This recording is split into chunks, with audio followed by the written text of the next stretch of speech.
One thing that MIGS does in order to actually build its capacity is that we realize that you have to engage in a national audience. You have to disseminate research findings on genocide prevention amongst policymakers in government, think tanks, which are often staffed by ex-government officials that have some very strong relationship with government, scholars, the media, and the general public. We really have to create this political at a much higher level of knowledge. As Nelson Mandela once said, the most powerful tool we use to change the world is education. National governments are the key, in my view, of actually advancing the promising conversion and operationalizing the responsibility to protect. And the New York Times said it would be an exemplary election, and the results were now counted 78% in favor of independence for this small territory of 1 million people. And we were all euphoric. And I went back to New York and was watching the situation as it unfolded into a reign of terror.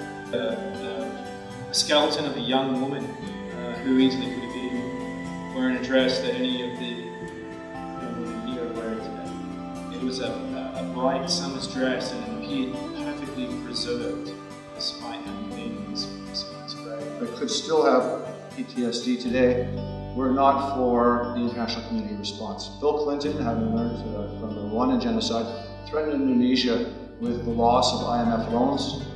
The Australians were ready with the intervention force, Interfet, and they came on board when they came onto the island. 8 out of 15 current UN peacekeeping operations have an R2P and/or a protection of civilians mandate. Personal emotional introduction to the subject I'd like to deal with today, which is actually how do peacekeepers deal with the prevention of mass atrocity and the protection of civilians in their missions. We've won the battle of ideas.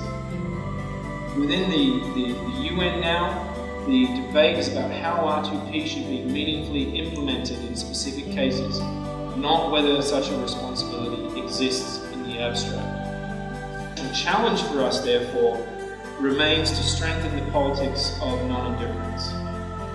Empowerment of women. Women have got to come to the equality of men.